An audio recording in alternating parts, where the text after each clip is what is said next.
sepertinya agak bingung. Apalagi tujuannya supaya Clara menemui ibu ini? Untuk belajar. Belajar. Yang membuat kamu sedih itu? Agak bingung, ibu lihat apa? Kesini mau lihat tentang apa sama ibu? Tujuannya?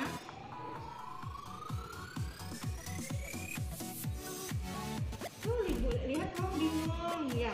Oke, kita sepakat menjawab keresahan kamu tentang lomba ya. Lomba apa, Clara? IPA. Nanti suaranya bisa besar ya, seperti ibu ya nak ya. Nah, masalah apa yang kamu temui sekarang, Clara? Tentang lomba itu, masalah yang kamu temui apa sekarang ini?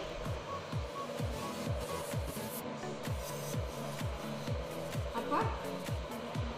Agak takut. Suaranya besar sedikit ya nak ya. Kekuatan dan kelebihan yang Clara miliki nak. Kelebihan dan kekuatan Clara apa nak?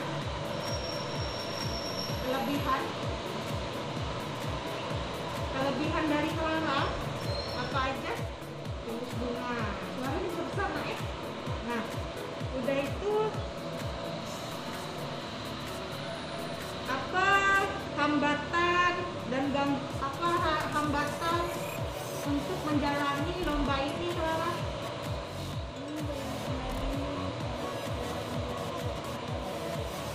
Belajar di rumah. Nah, karena jarang belajar ya. Nah, dari masalah tadi Clara, apa solusi dari Clara? Belajar sama ibu ya. Nah, setelah adakah rencana Clara untuk mencapai tujuan belajar dengan ibu? Tujuannya apa? Supaya agak tenang dalam belajar. Nah, bagaimana rencana Clara untuk mencapai tujuan tersebut supaya bisa belajar? Rencana Clara apa aja? Ya, nah, apalagi Clara selain itu? Sering bertemu sama ibu, apalagi?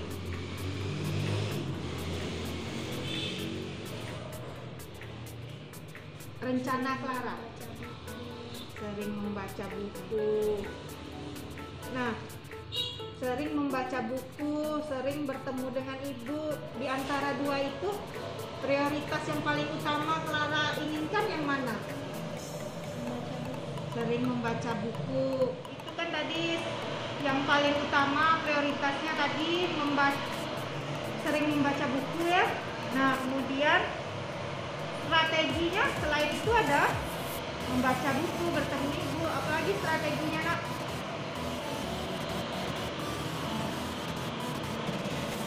Belajar. Iya, belajar. Nah, itu aksi yang ingin kamu rencanakan ya. Bagaimana supaya berhasil nak? Aksi yang kamu inginkan tadi. Supaya berhasil, Clara ngapain saja?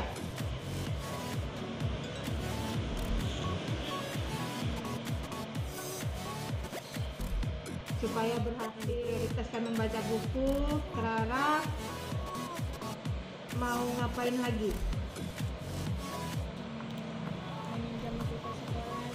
Meminjam buku ke sekolah. Oke, Clara, bagaimana cara kamu mengantisipasi gangguan-gangguan yang muncul di dalam pikiran kamu? Tenang. Ada lagi, Clara? Tidak. Oke. Nah, komitmen kamu terhadap rencana aksi tersebut. Kamu berkomitmen supaya kayak mana agar rencana kamu tadi tercapai? Komitmennya apa? Kesepakatannya apa?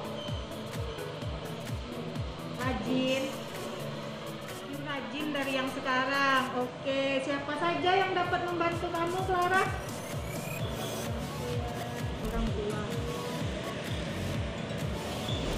Orang tua dan ibu ya. Nah, sekarang ibu sudah tahu kendala kamu. Nah, Clara, kamu tahu tentang tutor sebaya nggak, nak? tidak tahu ya. Nah, tutor sebaya itu saya dengan kita di kelas dan saling sharing untuk berbagi pengalaman dan saling belajar. Nanti misalnya Rizky bisa jadi belajar dengan kamu karena Rizky adalah tutor sebaya kamu, dan nanti Rizky mengajari kamu tentang yang kamu tidak mengerti yang diketahui oleh Rizky. Dan begitu sebaliknya, misal Clara tahu matematika atau IPA, Rizky gak tahu, nanti Clara yang menunjukkan Rizky. Itu namanya belajar dengan Rizky dulu. Nah, mau menerapkan tutor sebaya? Nah, iya, oke. Nah, semangat ya Clara ya untuk mengikuti lomba ini Clara. Walaupun kamu rasanya cemas tadi, khawatir. Nah, di setiap manusia seperti kamu, anak-anak pasti ada kelebihannya nak. Jadi mau lomba, mau ikut dan nanti pikirkan menang. Nah, di situ kamu akan berusaha memotivasi diri sendiri untuk meraih kemenangan ya nak ya. Semangat belajarnya karena kamu masih muda ya. Nah, apakah terjawab sudah solusi dari ibu dengan kekhawatiran kamu tadi Clara? Terjawab ya. Oke Clara. Nah, kalau begitu ada yang iya, baiklah, nanti rencana yang kamu buat tadi kapan mau dilaksanakan? Mulai besok ya nak ya. Oke, ibu tunggu mulai besok.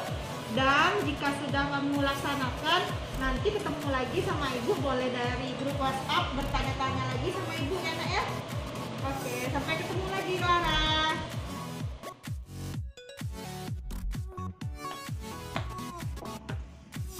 Assalamualaikum Mbak Eri. Waalaikumsalam warahmatullahi wabarakatuh. Hari ini kita akan ngobrol tentang suatu hal. Apakah Bapak Erik ada waktu sebentar? Ada, silakan. Begini, Pak Erik, akhir-akhir ini saya lihat Pak Erik selalu murung jika di kantor. Kenapa ya Pak Erik? Karena banyak probleman yang saya hadapi, seperti masa-masa COVID ini kan tidak boleh keluar. Setelah itu harus berdiam di rumah, sementara anak sekolah tidak ada sekolah, harus belajar di rumah.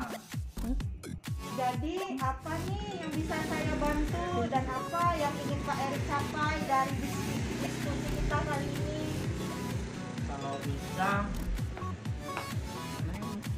Kalau bisa kita nih sekolah ini kan harus bertatap muka, jangan ada lagi COVID yang menyerang kita, sehingga kita bisa bertatap muka, anak sekolah bisa sekolah kembali. Semoga juga COVID cepat keluar dari musibah yang menimpa daerah Cirebon. Yang kedua, karena kita biasa murid-murid kan masuk sekolah, akhirnya kan kita ada gairah untuk semangat bekerja. Dengan tidak ada anak murid sekolah, juga macam mana ya, banyak menung, tidak ada semangat untuk bekerja. Nah, itu.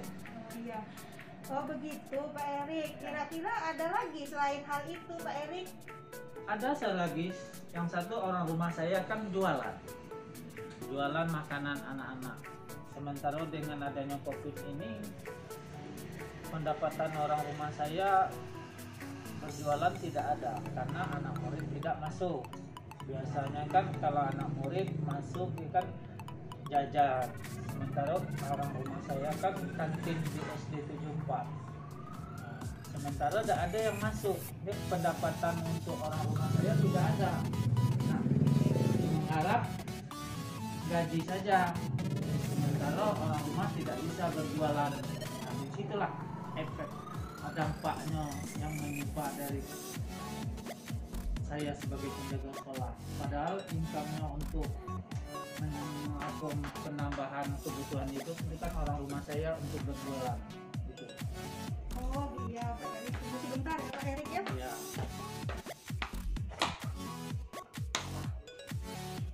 Oh bagus cerita Pak Erik, banyak sekali ya. Oh begitu Pak Erik. Sekarang coba ceritakan saat ini apa yang sedang Pak Erik rasakan.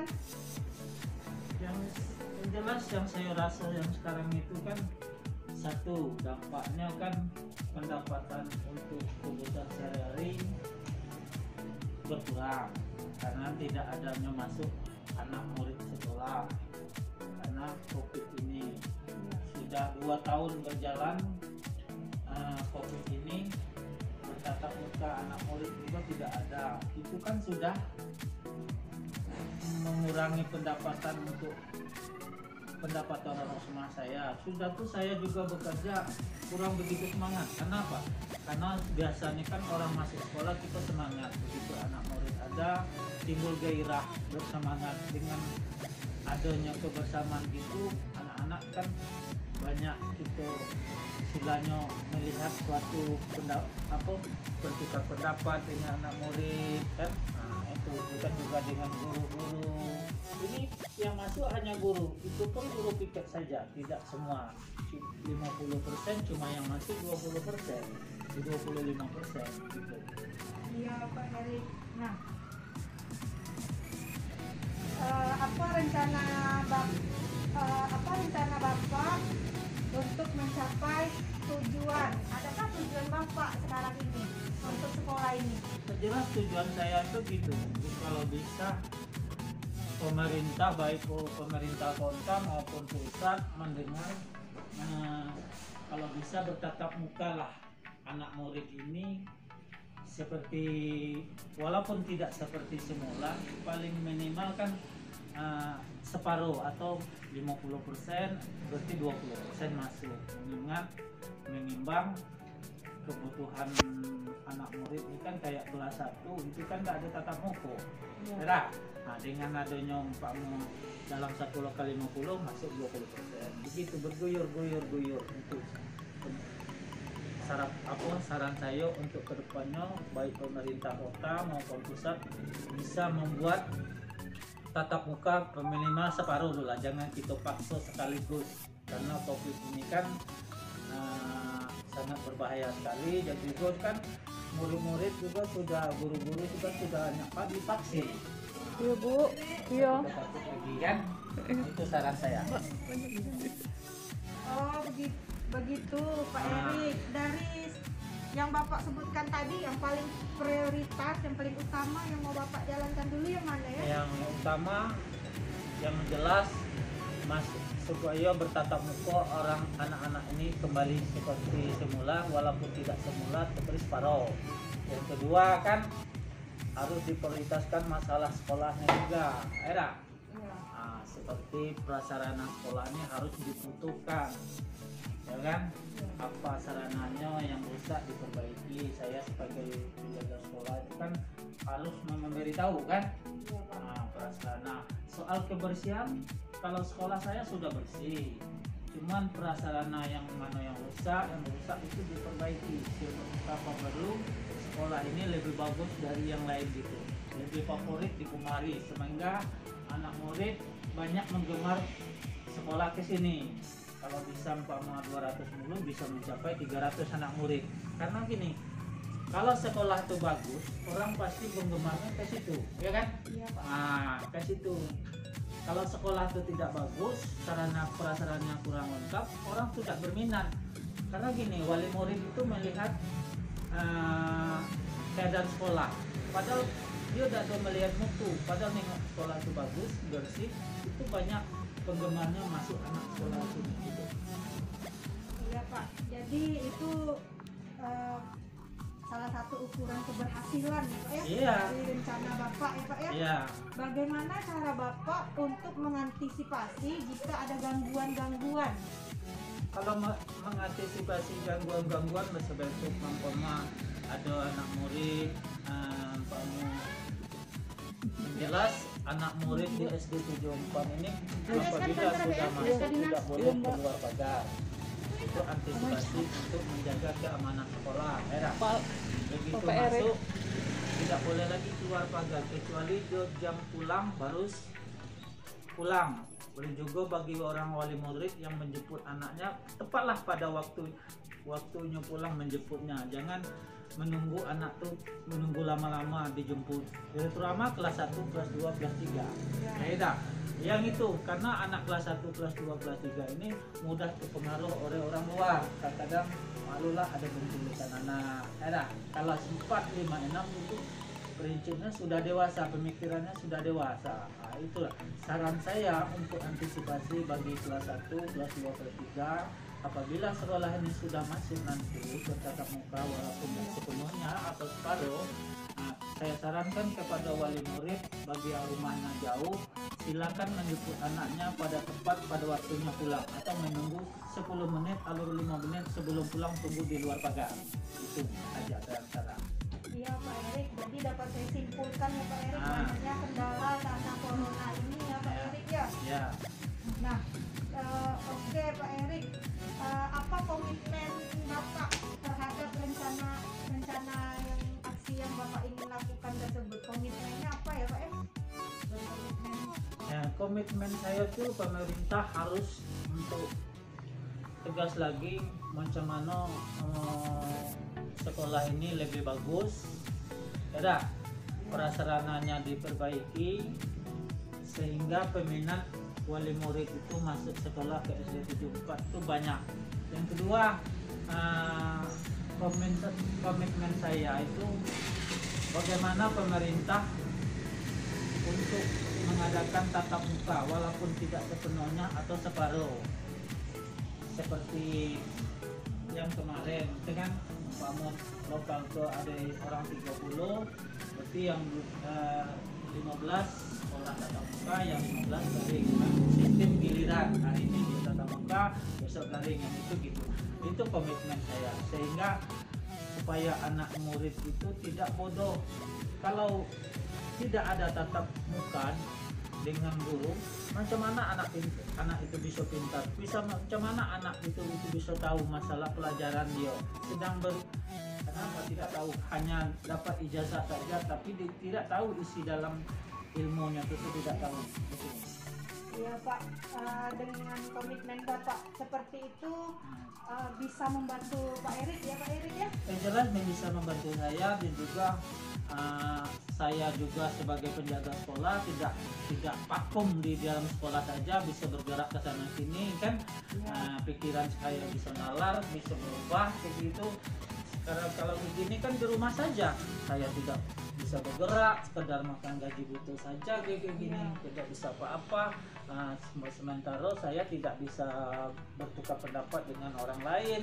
Dengan adanya sekolah terbuka kembali, mungkin kita bisa berpendapat, bisa bertemu dengan tatap muka wali murid, bisa berkonsultasi, bisa bersosialisasi dengan anak murid. Kita tahu anak murid ini kenal, kalau macam ini kita tidak tahu kenal anak murid kelas 1, kelas 2 ini, tidak kenal wajahnya. Dengan adanya bertatap muka kita kenal dengan anak murid ini. Oh, anak ini kelas SD 74 ini. Kadang-kadang temu di jalan, padahal anak murid saya sendiri saya tidak tahu kenapa dipengaruhi oleh tidak tatap muka. Kalau dengan ada tatap muka, terkadang tuh anak negur saya sendiri. Oh Pak Erik, walaupun di mana-mana kadang dia negur saya itu. Iya Pak Erik. Nah, jika melihat dan mendengar dari penjelasan Pak Erik, banyak sekali yang dapat saya simpulkan. Berarti Bapak ingin pembelajaran tatap muka berlangsung di sekolah ini Pak ya? Karena banyaknya dampak dari adanya corona tersebut, baik dari dampak dari sekolah, baik dari kegiatan aktivitas di sekolah, terutama untuk kegiatan berjualan seperti itu ya Pak ya? Nah, ya bagus sekali Pak Erik. Saya sependapat dengan Bapak apa yang kita capai dalam diskusi ini, yaitu kedepannya Bapak ingin memperbaiki dan ingin corona segera berlalu supaya kita bisa bertatap muka kembali ya Pak ya? Nah, kira-kira siapa yang dapat membantu Pak Erik dalam menjaga komitmen yang dijelaskan Pak Erik tadi? Yang jelas yang bisa menjaga di sekolah sini, yang jelas yang pegawai-pegawai yang lingkup SD 74 ya, Ya. seperti kepala sekolah, guru, semua yang pegawai yang ada di lingkungan sekolah harus berkomitmen, harus kompak. Macam mana kita menjaga anak murid itu kalau seandainya sudah bertatap muka, kita buat cuci tangannya, sudah tuh kita cek suhu tubuh anak murid. Ya, Pak Eri.